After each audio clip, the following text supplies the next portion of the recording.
Hi, welcome to Learning Monkey. I am Vikram. In this class, we'll try to understand isolated I/O or I/O mapped I/O. In our previous class, we have covered the different types of organizations that are possible for I/O bus and memory bus. There we have discussed about our first organization. It is used to separate buses, one for memory and the other for I/O. So this concept has been discussed in our previous video. If you haven't watched that video, please watch that video and come back here. And every video in our channel is going to be a part of entire course or a playlist. Our suggestion is to follow the entire course so that you can have better understanding of the concepts. And the link for the playlist is provided in the description below. Now coming to this class, we will try to understand about our second method. Second organization. Use one common bus for both the memory and I/O. Use one common bus for both the memory and I/O, but separate control lines for each. So the control lines. So this is how the organization will be. So the control lines are separate for each. So the control lines means on the control lines the memory, the control operations like read I/O write, memory read and memory write. So those operations, for those control operations, we are going to have separate lines. So this kind of method, this kind of organization is what we call it as isolated I/O. So what it means is, whenever, so here we are going to use the common bus, the data line and the address line is common for all the I/O devices and the main memory.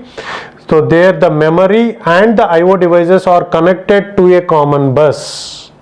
Okay, so now whenever a CPU generates, here what is the complexity that we are going to get with this kind of organization is, whenever CPU wants to communicate or CPU generates an address, an instruction is getting executed on the CPU. For example, if it is an I/O instruction, and what happens with that I/O instruction is, within that I/O instruction we are going to have the address of the device. So for example, if you want to write that I/O instruction onto that I/O device, write the I/O instruction onto the I/O device, and there that instruction will get executed and the output will get generated to the CPU. So if that is the case, what happens is, the CPU, while executing the I/O instruction, it fetches the address of the device. For example, if this device is coded as 100 and this device is coded as 200, so whenever a CPU generates an address, for example, if the CPU is generating an address 100, so here the conflict is whether this address is memory address or the I/O address. That is the conflict that we are going to get. Whether the address that has been generated by the CPU while executing the instruction, it is going to generate the address, right? So within the instructions we are going to have the addresses. So those addresses will be sent on to the address line. So whenever the addresses are sent on to the line, because the I/O devices and the main memory is connected to the common bus, here the conflict is whether the address that has been generated is for the main memory or for the I/O devices. So that we have to know. So how we are going to differentiate it is, how we are going to isolate that is, it is done by using different control lines. So different control lines are going to isolate I/O devices from the main memory. That is the reason why it is what we call it as isolated I/O or I/O mapped I/O. So the memory is mapped to the I/O. The memory is mapped to the I/O. So that is what we call it as isolated I/O or memory map I/O mapped I/O. Okay. So now, so whenever, if this belongs to device, I/O device, if this address belongs to I/O device, so if the operation is a read operation, I/O read operation, this one will get activated, this line will get activated, and this address will be followed to the I/O device, and the read operation is performed on this read operation will get performed on this I/O device. Okay, so similarly, if it is asking for if it is a write operation, so this line will get activated, and if this address is for memory,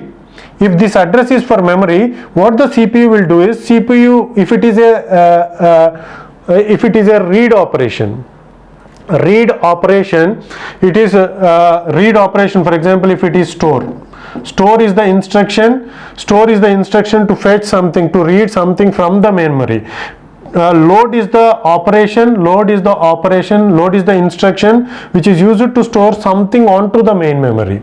So if it is a store, this line will get activated, and this 100 is for main memory.